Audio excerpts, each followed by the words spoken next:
Hello friends, welcome to ISPCS केंद्र। Friends, ये Nachiketa batch का L2 वीडियो है, अर्थात लेक्चर सेकंड है। इसके पहले L1 हो चुका है, अर्थात लेक्चर 1 हो चुका है, जिसमें पाषाण काल को हमने देखा है। पाषाण काल से संबंधित जितनी भी महत्वपूर्ण बातें हो सकती है, बिना किसी फालतू पॉइंट्स के जितनी भी महत्वपूर्ण बातें हो सकती हैं, उन सबको हमने डिस्कस किया है काफ़ी अच्छे ढंग से, काफ़ी अच्छे प्रेजेंटेशन के साथ। तो अगर आपने उस वीडियो को नहीं देखा है तो डिस्क्रिप्शन बॉक्स में लिंक दिया हुआ है, आप जाकर उस वीडियो को भी जरूर देख सकते हैं। और रही बात PDF की, तो उसके PDF को भी मैंने टेलीग्राम चैनल पर प्रोवाइड कर दिया है। अगर आपको रेगुलर PDF चाहिए, मतलब लेक्चर वाइज, जैसे कल के लेक्चर का PDF मैंने प्रोवाइड कर दिया है टेलीग्राम चैनल पर, वैसे ही सिंधु घाटी सभ्यता का PDF चाहिए या फिर लेक्चर वाइज आपको PDF चाहिए, तो उसके लिए डिस्क्रिप्शन बॉक्स में लिंक दिया हुआ है टेलीग्राम चैनल का, आप वहां से जाकर ज्वाइन कर सकते हैं, सब्सक्राइब कर सकते हैं। ठीक, हाँ, छोटा सा चार्ज है, तो उस चार्ज को आप फाइनेंशियल सपोर्ट समझकर भी पे कर सकते हैं। उसके बाद ज्वाइन कर लीजिए, वहां से रेगुलर आपको PDF मिलते रहेंगे। हाँ, चैप्टर वाइज मैं लेक्चर वाइज PDF प्रोवाइड कर रहा हूँ, आप बस इसको रिवाइज करते रहिए। ठीक, रिवीजन में आसानी होगी। जैसे मैंने पिछला पाषाण काल वाला PDF प्रोवाइड किया है, तो आपने देखा भी होगा या फिर वीडियो में भी देख ही रहे हैं कि कितने काफ़ी अच्छे ढंग से मैंने लिखा है। मतलब 1-2 मिनट में आप रिवाइज कर सकते हैं एक लेक्चर को PDF से। ठीक है, हाँ, बाद में मैं कंपाइल करके, जैसे ही प्राचीन भारत कंप्लीट हो जाएगा, ठीक है, एंशिएंट हिस्ट्री कंप्लीट हो जाएगी, कंपाइल करके पूरे PDF को प्रोवाइड कर दूंगा। मतलब ऐसे ही लेक्चर वाइज प्रोवाइड करते रहूँगा, रिवीजन करते रहिएगा। जैसे ही कोई एक सब्जेक्ट कंप्लीट होगा, मैं कंपाइल करके PDF को प्रोवाइड कर दूंगा, और जो छोटे छोटे PDF है ना, उसको आप डिलीट कर दीजिएगा। ठीक है, तो चलिए बिना किसी देरी के इस वीडियो को हम शुरू करते हैं। सिंधु घाटी सभ्यता की बात की जाए तो सिंधु घाटी सभ्यता कही जाए या फिर हड़प्पा सभ्यता कही जाए या फिर कांस्य युगीन सभ्यता कही जाए, सब एक ही बात है। क्यों एक ही बात है, एक एक करके सारी बातों को हम समझेंगे। बात करें सिंधु घाटी सभ्यता की या हड़प्पा सभ्यता की, तो देखिए, हड़प्पा सभ्यता जो है ना, वो अपनी जो नगरीय योजना प्रणाली है उसके लिए काफ़ी प्रसिद्ध है। ठीक, काफ़ी जानी जाती है। उस समय की नगरीय योजना प्रणाली थी, काफ़ी उन्नत किस्म की थी। आज के टाइम में जो नगरीय योजना प्रणाली है ना, ऐसा लगेगा कि अभी के टाइम में जो नगरीय योजना प्रणाली है उस टाइम में थी। ठीक, सिंधु घाटी सभ्यता के टाइम में जैसे सड़कें जो थी एक दूसरे को समकोण पर काटती थी, ठीक ना, राइट एंगल पर। ठीक, नालियाँ भी ऐसे ही बनी होती थी, बिल्कुल सिस्टमेटिक ढंग से ऐसे समकोण पर। तो रुकिए, एक एक करके देखते हैं चीज़ को। जैसे कि ये भारत की प्रथम नगरीय सभ्यता है, इसमें कोई दिक्कत की बात है नहीं। सिंधु घाटी सभ्यता भारत की प्रथम नगरीय सभ्यता है। ठीक है, हाँ, हड़प्पा सभ्यता अपने नगरीय योजना प्रणाली के लिए जानी जाती है, इसमें कोई दिक्कत की बात है नहीं। और मोहनजोदड़ो की बात की जाए, एक बात ध्यान रखिएगा, मोहनजोदड़ो हो गया, एग्जाम्पल के रूप में बता रहा हूँ, व्यवस्था कैसी थी। मोहनजोदड़ो हो गया, और चाहे हड़प्पा की बात कर ली जाए, सारे स्थल को एक एक करके हम देखेंगे। मोहनजोदड़ो, हड़प्पा, ठीक, कि ये जो नगर थे ना, इनके अपने अपने दुर्ग थे, फोर्ट। ठीक, दुर्ग थे जो नगर से, मतलब नगर से कुछ, जो नगर होता था ना, नगर से कुछ ऊंचाई पर, मान लीजिए नगर है, नगर से कुछ ऊंचाई पर, ठीक, नगर से कुछ ऊंचाई पर स्थित होते थे दुर्ग, समझ पा रहे होंगे। जिसमें अनुमान ये लगाया जाता है ना कि जो उच्च वर्ग के लोग होते थे वो निवास करते थे दुर्ग में। और नीचे, दुर्ग के नीचे सामान्यतः ईंटों से निर्मित नगर होते थे, ईंट से बनाए गए नगर होते थे। ठीक है, जिसमें ये अनुमान लगाया जाता है कि सामान्य लोग निवास करते थे। ये सारी बातें हैं, एक एक करके सारी बातें देखेंगे।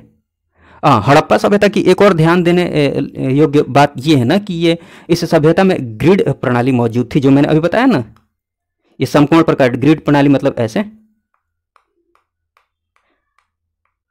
ग्रिड प्रणाली मौजूद थी। ठीक है, जिसके अंतर्गत सड़कें जो है ना, ग्रिड प्रणाली के अंतर्गत, इस प्रणाली के अंतर्गत सड़कें जो है ना, एक दूसरे को समकोण पर काटती थी। जैसे मान लीजिए एक सड़क ऐसे आ रही है, ऐसे एक दूसरे को समकोण पर, ऐसा नहीं कि टेढ़ा मेढ़ा कैसा भी बना दिया। ठीक, काफ़ी सिस्टमेटिक ढंग से सड़कें हो गई, नालियाँ इसके किनारे किनारे, नालियों का निर्माण, नालियों के बीच बीच में सोख्ता का निर्माण, ठीक, सॉकपिट, ये सारी चीज़ें काफ़ी सिस्टमेटिक ढंग से। तो ये आपको विशेष रूप से जो बातें ध्यान में रखनी है, वो ध्यान में रखनी है ये कि ये नगरीय सभ्यता थी। सिंधु घाटी सभ्यता जो थी ना, भारत की नगरीय सभ्यता थी, और उन्नत नगरीय योजना प्रणाली के लिए जानी जाती है सिंधु घाटी सभ्यता। ये आपको ध्यान रखना है। ठीक है, हाँ, जली हुई ईंटों का प्रयोग हड़प्पा सभ्यता की एक काफ़ी विशेषता है, प्रमुख विशेषता है, पक्की हुई ईंटों का प्रयोग,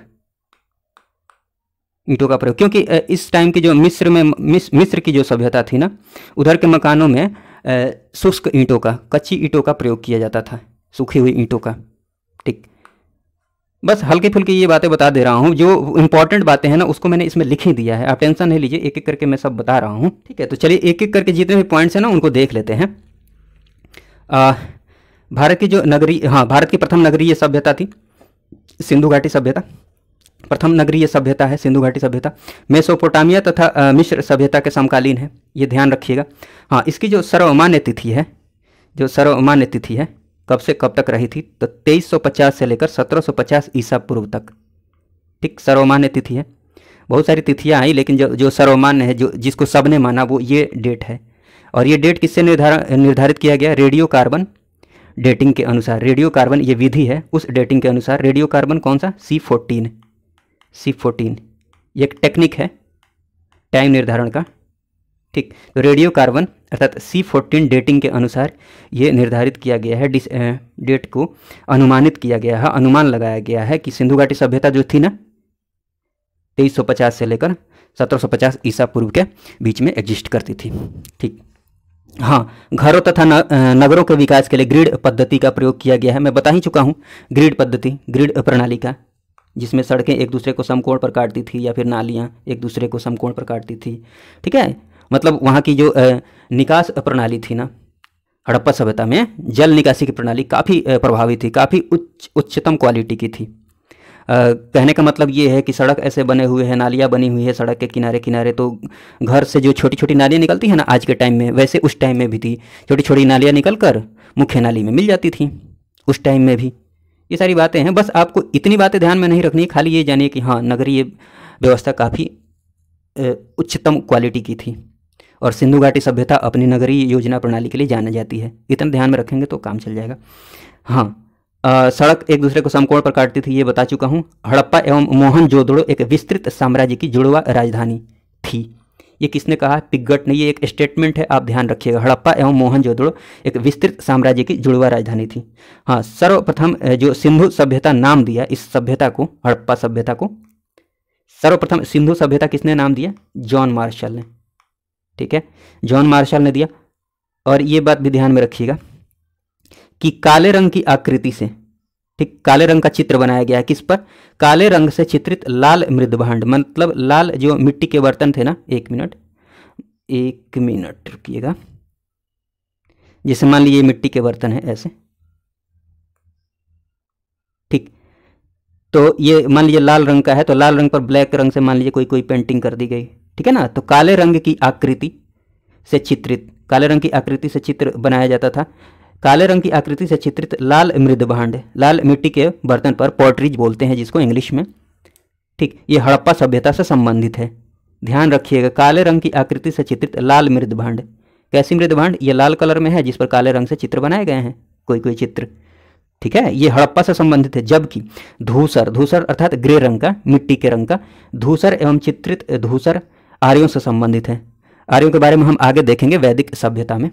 ठीक, हाँ, इतना ध्यान में रखिएगा कि ये जो मृदभांड टेक्निक है ना, ये ज़्यादा श्रेष्ठ है, काले रंग मतलब आर्यों से ज़्यादा श्रेष्ठ है, ये मानी जाती है। ठीक है, आगे बात की जाए तो थोड़ा सा इसका जो विस्तार था ना सिंधु घाटी सभ्यता का, ये तो चलिए हल्का फुल्का हमने सिंधु घाटी सभ्यता के बारे में जान लिया। और जो इंपॉर्टेंट बातें हैं उसको मैंने यहाँ पर पॉइंट काफ़ी अच्छे से पॉइंट्स के फॉर्म में लिख दिया है, तो आप इनको देखते रहिएगा। बाकी जो भी बातें मैंने की है बस समझाने के लिए की है। ठीक, ये पॉइंट्स जरूर ध्यान में रखिएगा। और हाँ, विस्तार की बात की जाए तो देखिए, जैसे ये कि ये जम्मू कश्मीर है उत्तर में भारत के, जैसे ऐसे मैप बनाते हैं ना, रफली ऐसे बना देता हूँ मैं। ठीक, पूरा नहीं बना रहा, ठीक, ऐसा कुछ। तो ये जो इसका विस्तार था ना सिंधु घाटी सभ्यता का, ये कुछ ऐसा था, कुछ ऐसा था। देखिएगा ध्यान से, मैं कैसे पेन चला रहा हूँ, एक बार रुकिए। कुछ ऐसा था, तो इसको त्रिभुजाकार शेप बोल दिया गया। त्रिभुज के आकार का नहीं दिख रहा है, बट मान लीजिए त्रिभुजाकार है ऐसा। ठीक, एग्जाम में आता है, इसलिए आप ध्यान रखिएगा। इसका विस्तार त्रिभुजा, माने इसका जो विस्तार हुआ था ना वो त्रिभुजाकार में हुआ था, त्रिभुज के आकार में, ऐसे ध्यान रखिएगा। ठीक, हाँ, इसमें जो इंपॉर्टेंट बातें हैं वो मैं एक एक करके बता रहा हूँ, ध्यान से देखिएगा। जैसे सबसे उत्तर में बात की जाए, सिंधु घाटी सभ्यता की बात की जाए, तो इसमें सबसे जो उत्तरी स्थल है सैंधव स्थल है। ठीक, सिंधु घाटी सभ्यता से संबंधित जो स्थल है सबसे उत्तर में वो कौन सा स्थल है? मांडा। मांडा है। मांडा कहाँ है? जम्मू कश्मीर। ठीक, जम्मू कश्मीर में है, ध्यान रखिएगा, इंपॉर्टेंट है। सबसे उत्तर में है मांडा। ये चेनाब नदी के किनारे स्थित है। नदी की बात की जाए तो चेनाब के किनारे, ठीक है ना, चेनाब नदी। सबसे दक्षिण की बात की जाए तो महाराष्ट्र में है दैमाबाद। इंपॉर्टेंट है ये, नाम ध्यान रखिएगा। दैमाबाद महाराष्ट्र में सबसे दक्षिण में, सबसे दक्षिणी बिंदु है किसकी? सिंधु घाटी सभ्यता की सबसे दक्षिणी बिंदु कौन सी है? दैमाबाद। समझ पा रहे होंगे आप। अच्छा एक बात बताइए, दैमाबाद जो है ये कौन सी नदी के किनारे स्थित है? तो ये है प्रवरा नदी। मैंने सबको लिखा है आगे टेबल बनाकर, टेंशन नहीं लीजिए, टेंशन लेने की ज़रूरत ही नहीं है। पीडीएफ आपको मिलने वाला है, पीडीएफ में काफ़ी अच्छे ढंग से मैंने प्रेजेंट किया है, आपको प्रॉब्लम नहीं होगी। हाँ, इधर बात की जाए सबसे पश्चिम की, तो सबसे पश्चिम में सबसे पश्चिमी स्थल कौन सा है सिंधु घाटी सभ्यता का? सुतकांगेडोर। सुतकागंडोर, ठीक, सुतकागंडोर। ये कहाँ है? पाकिस्तान में है। और ये किस नदी के किनारे है? ये है आपको दाश्त नदी के किनारे, नाम याद रखिएगा, आगे मिल जाएगा, टेंशन नहीं लीजिए। ये दाश्त नदी के किनारे है। और ये आलमगीरपुर सबसे पूर्व में है, जो कि उत्तर प्रदेश में है। देखिए नाम भी याद रखिए, राज्य भी याद रखिए, नदी भी याद रखिए। नाम, राज्य और नदी और डायरेक्शन, दिशा। ठीक, तो सबसे पूर्व में क्या है? आलमगीरपुर है, उत्तर प्रदेश। ये किस नदी के किनारे है? हिंडन नदी के किनारे। ठीक, समझ पा रहे होंगे आप। ये सारी बातें हमने देख ली हैं। चलिए, हाँ चलिए एक एक करके देखते हैं, काफ़ी अच्छे ढंग से, कोई प्रॉब्लम नहीं होने वाली है, सबको एक एक करके देखेंगे। हड़प्पा स्थल की बात करते हैं। हड़प्पा स्थल की सबसे पहले खोज होती है, इसीलिए इसका नाम हड़प्पा सभ्यता भी जाना जाता है। मैंने बोला था ना, आगे धीरे धीरे सारी बातें क्लियर हो जाएंगी। हड़प्पा सभ्यता की बात की जाए तो इसके जो खोज करता है वो है दयाराम साहनी। इन्होंने इसका उत्खनन कब करवाया था? एक्सकावेशन, इसका एक्सकावेशन करवाया था, उत्खनन कब करवाया था? 1921 में, 1921 में, 1921 में। ठीक, ये ध्यान रखिएगा। हड़प्पा स्थल ध्यान में रखिएगा, उत्खनन करता ध्यान में रखिएगा, कौन है? दयाराम साहनी। 1921 डेट भी ध्यान में रखिएगा। और ये है कहाँ पर वर्तमान में? पाकिस्तान के माउंट गोमरी में, माउंट गोमरी। ठीक, पाकिस्तान के माउंट गोमरी में, ध्यान रखिएगा। और ये कहाँ पर है? किस नदी के किनारे है? रावी नदी के किनारे है। रावी नदी के किनारे, रावी नदी के बाएं तट पर। बाएं तट और दाएं तट में बस आपको हड़प्पा और मोहनजोदड़ो ही ध्यान में रखना है, ये इंपॉर्टेंट है, इसलिए दाएं बाएं याद रखिए। बाकियों में दाएं बाएं नहीं याद रखेंगे तब भी चलेगा, बट इसमें दाएं बाएं याद रख लीजिए। हड़प्पा जो है ना, रावी नदी के बाएं तट पर है। बाएं दाएं में समझा देता हूँ जिसको प्रॉब्लम होती है। मान लीजिए ऐसे नदी बह रही है, ठीक, इधर की तरफ बह रही है, ऐसा डायरेक्शन है इधर की तरफ, ठीक, तो आप भी मुँह इधर की तरफ कर लीजिए अपना, तो आपका जो बाएँ होगा ना वही नदी का बाएँ हो जाएगा, या फिर आपका जो दाएँ होगा वही नदी का दाएं हो जाएगा। ठीक, समझ पा रहे होंगे आप। तो हड़प्पा जो है वो रावी नदी के बाएं तट पर स्थित है। ठीक है, इस स्थल की बात की जाए तो रावी नदी के बाएं तट पर। हाँ, यहाँ से जो प्राप्त साक्ष्य प्राप्त हुए हैं, जो अवशेष प्राप्त हुए हैं हड़प्पा से, वो कौन कौन से अवशेष प्राप्त हुए हैं? वो इंपॉर्टेंट अवशेष आपको ध्यान में रखने, एग्जाम में पूछे जाते हैं। जैसे स्त्री के गर्भ से निकला हुआ पौधा, जिसको उर्वरता की देवी के नाम से जाना जाता है। ठीक, उर्वरता की देवी, स्त्री के गर्भ से निकला हुआ पौधा। गेहूं तथा जौ के दाने के साक्ष्य मिले हैं यहाँ से। ईंटों के वृत्ताकार चबूतरे। ठीक, ये समाधि मिली है, जिसको हाईलाइट किया है उस पर जरूर फोकस कीजिएगा। बाकी चीज़ें देखते रहिए, बट हाईलाइटेड पॉइंट्स को आप ध्यान से देखिएगा। एक समाधि मिली है जिसका नामकरण कैसे किया गया है? R37। ठीक है, पीतल का बना इक्का मिला है। ठीक, ये सारी बातें हैं। मोहनजोदड़ो की बात की जाए तो मोहनजोदड़ो के जो उत्खनन करता है वो कौन है? रखालदास बनर्जी। 1921 में, 1922 में, क्रम से ही है, 21 में ये, 22 में ये छोटा है हड़प्पा, तो नाम भी ये छोटा है, दयाराम साहनी। मोहनजोदड़ो नाम ये देखने में बड़ा है, इसमें ज़्यादा अक्षर का यूज हुआ है। रखालदास बनर्जी, ये भी नाम बड़ा है और डेट भी बड़ा है, मतलब ये बड़ा, ये भी बड़ा, डेट भी बड़ा, ये छोटा, डेट भी छोटा, मतलब इन दोनों में कंपेयर किया जाए तो आप ऐसे याद रख सकते हैं, इसलिए मैं ऐसे बोल रहा हूँ। ठीक है, तो मोहनजोदड़ो की बात की जाए तो रखालदास बनर्जी 1922 में। हाँ, ये वर्तमान में सिंध प्रांत में है, पाकिस्तान के सिंध प्रांत, लरकाना डिस्ट्रिक्ट में मोहनजोदड़ो। ठीक, ये सिंधु नदी के दाएं तट पर। हाँ, यहाँ से जो स्थल मिले हैं, जो प्राप्त साक्ष्य हैं, जो अवशेष प्राप्त हुए हैं, उसमें आपको ध्यान रखना है। यहाँ से बृहद स्नानागार मिला है, विशाल अन्नागार मिला है, कांसे की नर्तकी मिली है, जिसको हाईलाइट किया उसको आप विशेष रूप से ध्यान में रखिएगा। पुजारी की मूर्ति मिली है, पुजारी अर्थात योगी की मूर्ति मिली है, पुजारी योगी कुछ भी पूछे क्वेश्चन में। मुद्रा पर अंकित पशुपति नाथ की मूर्ति मिली है। इससे आपको क्या पता चलता है? मुद्रा पर अंकित पशुपतिनाथ, पशुपतिनाथ अर्थात शिव की मूर्ति मिली है। इसका मतलब ये हुआ कि ये देवता में किसको पूजा करते थे, किसकी पूजा करते थे? शिव की पूजा करते थे। तो ध्यान में रखिएगा, जरूर ध्यान में रखिएगा, इंपॉर्टेंट है। आगे मैंने लिखा भी है बट समझा दे रहा हूँ यहाँ पर, ठीक है। ये सारी बातें हैं। चन्हु की बात की जाए तो चन्हु की बात करें तो इसके उत्खनन करता है MG मजूमदार। ये वर्तमान में जो वर्तमान पाकिस्तान है उसमें स्थित है चन्हु। ये सिंधु नदी के किनारे स्थित है और यहाँ से जो प्राप्त साक्ष्य मिले हैं, जो भी साक्ष्य मिले हैं, अवशेष प्राप्त हुए हैं, वो मनका बनाने का कारखाने का साक्ष्य मिला है, लिपस्टिक का साक्ष्य मिला है, बिल्ली का पीछा करते हुए कुत्ता के पद चिन्ह का साक्ष्य मिला है, ठीक है। ये सारी चीज़ें हैं तो आप इनको देख लीजिएगा। और सूतकांगे डोर की बात की जाए तो सूतकांगे डोर की बात करें तो इसके जो उत्खनन करता है वो R.L. स्टाइन है, ठीक। R.L. स्टाइन, ये भी पाकिस्तान में ही है। मैंने देखिए ये शुरू में तो क्रम से है, डेट वाइज है। सबसे पहले हड़प्पा सभ्यता, फिर मोहनजोदड़ो, ठीक, डेट वाइज है। सबसे पहले खोज हड़प्पा सभ्यता की, फिर मोहनजोदड़ो की। तो इसका मतलब ये मत समझ लीजिएगा कि मैंने डेट वाइज लिखा है, डेट के अकॉर्डिंग मैंने स्थल को लिखा है, जैसे उत्खनन के क्रम में लिखा है, ठीक। ऐसा नहीं लिखा है। मैंने क्या किया है ना, स्थल के अकॉर्डिंग चीज़ों को लिखा है ताकि आपको याद रखने में आसानी होगी। देखिए पाकिस्तान वाले जितने भी स्थल हैं उनको एक साथ लिख दिया है, तो आप ध्यान में रखिएगा, ये इंपॉर्टेंट है। डेट कम पूछते हैं, डेट से रिलेटेड जो बातें थी वो ये है, हड़प्पा और मोहनजोदड़ो, इसको क्रम से मैंने लिख दिया है। बाकी जगह जरूर ध्यान में रखिएगा। तो सूतकांगे डोर की बात की जाए तो R.L. स्टाइन पाकिस्तान में है, किस नदी के किनारे है? दाश्त नदी। ये इंपॉर्टेंट क्यों है भाई? ये बहुत इंपॉर्टेंट है क्योंकि ये सैंधव सभ्यता अर्थात सिंधु घाटी सभ्यता का सबसे पश्चिमी बिंदु है सूतकांगे डोर, जो कि किसके किनारे है? दाश्त नदी के किनारे। और यहाँ से जो प्राप्त साक्ष्य मिले हैं, मिट्टी की चूड़ियाँ। लोथल की बात की जाए तो लोथल के जो उत्खनन करता है वो डॉक्टर S.R. राव हैं और ये जो स्थल है ये कहाँ पर है? गुजरात में, ठीक। लोथल याद रखिएगा, इंपॉर्टेंट है। गुजरात किस नदी के किनारे है भाई? लोथल भोगवा नदी के किनारे। और यहाँ से जो साक्ष्य प्राप्त हुए हैं वो प्राप्त हुए हैं जहाज़ों की गोदी अर्थात डॉक यार्ड या फिर पतन, बंदरगाह, कुछ भी पूछे, बहुत बहुत बहुत इंपॉर्टेंट है ये, ठीक है ना। इसको ध्यान जरूर में रखिएगा, जरूर ध्यान में रखिएगा इसको। जहाज़ों की गोदी बोले या फिर डॉक यार्ड, पतन, बंदरगाह, कुछ भी पूछे, ठीक। ये कहाँ से प्राप्त हुआ? लोथल से। लोथल कहाँ है? गुजरात में। 3 युगल समाधियाँ, इसका साक्ष्य भी लोथल से मिला है। फारस की मुद्रा का साक्ष्य मिला है।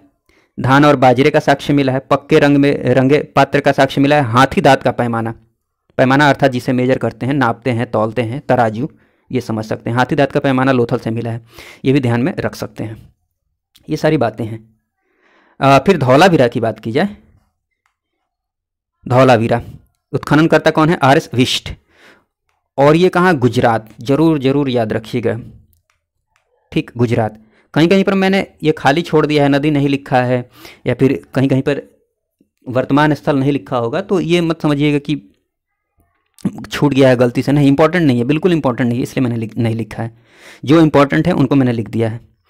हाँ, धौलावीरा की बात की जाए तो R.S. विष्ट गुजरात में है। ये उन्नत जल प्रबंधन के लिए ये जाना जाता था। धौलावीरा मतलब अभी भी पढ़ते हैं तो उसमें जाना जाता है, ठीक। उन्नत जल प्रबंधन के लिए बहुत इंपॉर्टेंट है। उन्नत जल प्रबंधन के लिए यहाँ से विशाल जलाशय मिलता है। जलाशय अर्थात जलकुंड, रिजर्वोयर, ठीक, रिजर्वोयर इंग्लिश वालों के लिए बोल देता हूँ, ठीक। रॉक कट रिजर्वोयर, शैलकृत जलकुंड, रॉक कट पत्थर को काटकर रॉक कट रिजर्वोयर अर्थात शैलकृत जलकुंड कहाँ से मिला है भाई? धौलावीरा, ठीक है, याद रखिएगा। रंगपुर की बात की जाए तो रंगपुर भी गुजरात में है। इसका उत्खनन करता कौन है? रंगनाथ राव। धान की भूसी का साक्ष्य यहाँ से मिलता है। सुरकोटड़ा की बात की जाए तो इसका उत्खनन करता है J.P. जोशी, ठीक। ये भी गुजरात से संबंधित है। गुजरात, यहाँ से क्या मिला है? कब्रिस्तान से कलश शवाधान का साक्ष्य प्राप्त होता है और घोड़े की हड्डियाँ यहाँ से मिलती हैं। हाईलाइट जिसको किया है ना उस पर विशेष फोकस रखिएगा। कहीं कहीं पर हाईलाइट मैंने नहीं किया, वहाँ मैं बोल दूंगा कि इंपॉर्टेंट है, बट अभी टाइम है तो आप सब देख लीजिए। इतना भी मैंने वैसे ही काफ़ी उन्हीं चीज़ों को मैंने लिखा है जो इम्पोर्टेंट है। हाँ, उस इम्पोर्टेंट के बावजूद भी मैंने हाईलाइट कर दिया है, मतलब मोस्ट इम्पॉर्टेंट चीज़ों को, ठीक है, तो उस पर ज़्यादा फोकस कीजिएगा, फिर टाइम मिले तो बाकी चीज़ों को पढ़ते रहिएगा। वैसे भी काफ़ी कंसाइज फॉर्म में मैंने प्रेजेंट किया है। और राखी गढ़ी, राखी गढ़ी की बात की जाए, इम्पॉर्टेंट है। सूरजभान इसके उत्खनन करता है। ठीक, वर्तमान में बात की जाए तो ये हरियाणा, मतलब अभी का जो हरियाणा राज्य है, हरियाणा, ठीक, वहाँ पर राखी गढ़ी पाया जाता है। राखी गढ़ी स्थल की बात की जाए तो उससे हरियाणा राज्य से संबंधित है। और ये किस नदी के किनारे है भाई? घग्गर नदी के किनारे है। और ये ध्यान में रखिएगा कि भारत का जो सबसे बड़ा संधव स्थल है भारत में बात की जा रही है तो वो कौन सा है? राखी गढ़ी ही है भारत के अंदर। फिर बात करते हैं बनावली की, तो बनावली ये भी हरियाणा में है। इसके उत्खननकर्ता कौन है? RS विष्ट। समझ पा रहे होंगे। हाँ, यहाँ से जो आपको साक्ष्य प्राप्त हुए हैं, जो अवशेष प्राप्त हुए हैं, मिट्टी का हल मिला है, मिट्टी का हल, ठीक, टेराकोटा, मिट्टी हल्का टेराकोटा, मिट्टी का हल या फिर हल्का टेराकोटा, कुछ भी पूछे एग्जाम में तो वो कहाँ से मिला है? बनावली से। याद रखिएगा, इंपॉर्टेंट है, इसको हाईलाइट कर सकते हैं आप। नगरों द्वारा स्टार शेप्ड विभाजन, नगरों का स्टार शेप्ड विभाजन, स्टार शेप्ड विभाजन ये कहाँ पर मिलता है? बनावली में। नगरों का सड़क द्वारा, मतलब नगरों का स्टार शेप्ड विभाजन सड़कों के द्वारा, स्टार शेप्ड में सड़कें काटती हैं। जैसे हमने देखा ना कि विशेष रूप से जो नगरीय सभ्यता थी, सिंधु घाटी सभ्यता की, वो वहाँ पर सड़कें एक दूसरे को समकोण पर काटती थी। बट बनावली की आप याद रखिएगा कि यहाँ पर जो नगरों का विभाजन होता था सड़कों के द्वारा, वो स्टार शेप्ड में विभाजन होता था। ठीक, स्टार शेप्ड में। उसके बाद बात की जाए आलमगीरपुर, आलमगीरपुर की बात की जाए तो इसके उत्खनन करता है यज्ञदत्त शर्मा। ये उत्तर प्रदेश में है, ये बता चुका हूँ, सबसे पूर्वी बिंदु है सिंधु घाटी सभ्यता का, इसलिए इम्पोर्टेंट है। और ये किस नदी के किनारे है? हिंडन नदी के किनारे है। ठीक है।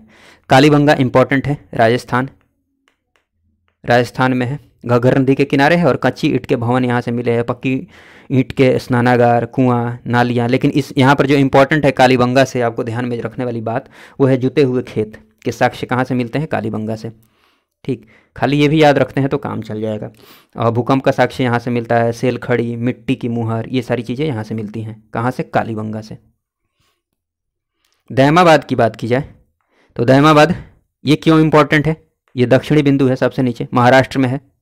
किस नदी के किनारे? प्रवरा नदी के किनारे। रथ चलाते हुए यहाँ से मनुष्य का साक्ष्य प्राप्त हुआ है दैमाबाद से। रोपड़ की बात की जाए तो यज्ञदत्त शर्मा इसके उत्खनन करता है, पंजाब।